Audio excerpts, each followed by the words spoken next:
In this episode of Blackboard Fridays, we're going to talk about how you can create at least 20% extra profit in your business. Now, how have you created a business where 20% extra profit is getting lost, is getting missed? And the reality is, if you're like 80-90% of the business owners out there, your business has grown organically. You've gotten busy, you've put on the next person, they've gotten busy and encouraged you to put on the next person. Multiply that out by many, many years of business, many, many team members, conversations, decisions, documents, half thoughts. All of these things create dysfunction within an organization.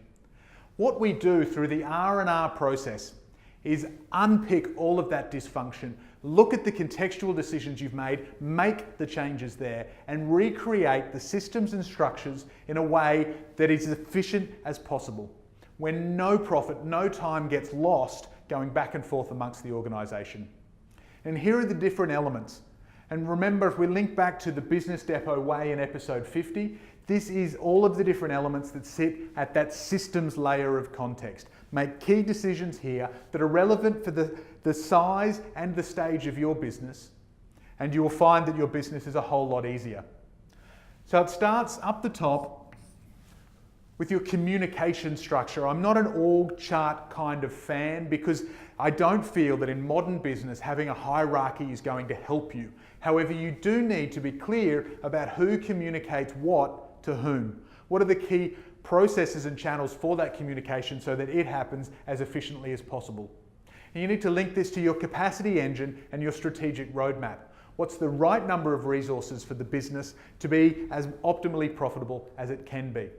Now, once you've got an idea of what those resources are, what those roles are, we move down to step 2, which is getting clear on roles and responsibilities, and we're separating those conversations out.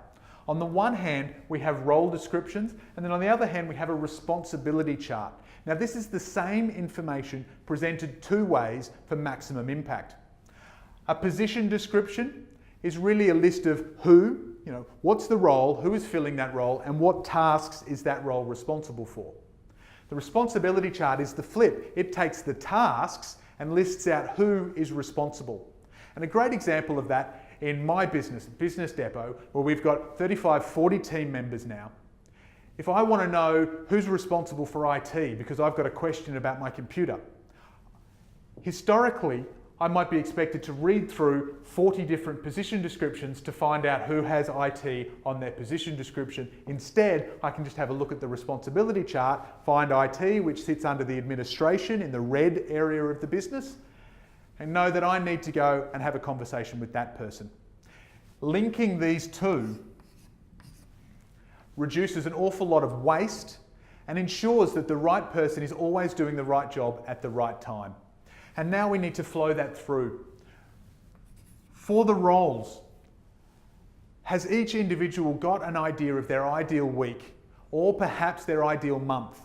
Of all the tasks that they are responsible for, do they know when is the optimal time for them to be doing it? Now, that's not going to apply to every business, every role, but if you think about some of your team members who are constantly missing tasks they are responsible for, think about implementing an ideal week where they know they need to do that every Tuesday morning, and you can then manage them by checking in on a Tuesday morning to make sure it's done. It doesn't get lost. In episode 37, we went into detail around the momentum meeting schedule, how to get those groups of individuals and those responsibilities meeting on a regular basis so that they're communicating and making decisions in a way that saves you, the business owner, a whole lot of time, stops you from becoming a bottleneck. Implementing that meeting schedule helps make sure that the responsibilities are undertaken within the business. And now we start to flow down into how your business operates. Where are there inconsistencies, speed bumps, hurdles, brick walls, all of the stuff that builds in business, and how do we get rid of all of that and streamline your operations? The next step then is workflows. We're going to talk about that in detail next week, because if you can create great, colourful, impactful workflows, then stuff will get done faster. Speed is money. Policies and procedures scares the heck out of a lot of small business owners, and it should. Because if they decide that they, as a 4-person business, need the policies and procedures of Boeing, they're going to go out of business backwards. Policies and procedures needs to be what's the level of detail for your business. Don't copy the wrong homework, get that right for you. And it starts with understanding which workflow processes, which responsibilities are currently causing pain. Bite off the elephant one mouthful at a time and actually make that happen rather than trying to jump in and do too much and have it bomb your business. Once you've got clearer workflows, clearer policies and procedures, you need to integrate that into the training process. The first step of a great training process is spelling the word training correctly. There are little things that matter and there are some that don't. Understand the difference between those in your business. And that then lastly fits in with your team reviews. Sitting down with your team, and I recommend at least a twice yearly process for staff reviews. Once to review their skills and once to review their things like salary, process, their careers. Separate out those conversations, and when you've got issues going on at various points in the business, your role as the business owner is to work on the business, not in the business. Look at this as a system, overview, helicopter. Don't get sucked into little specifics, but identify where there are things going wrong in any of those 8 steps.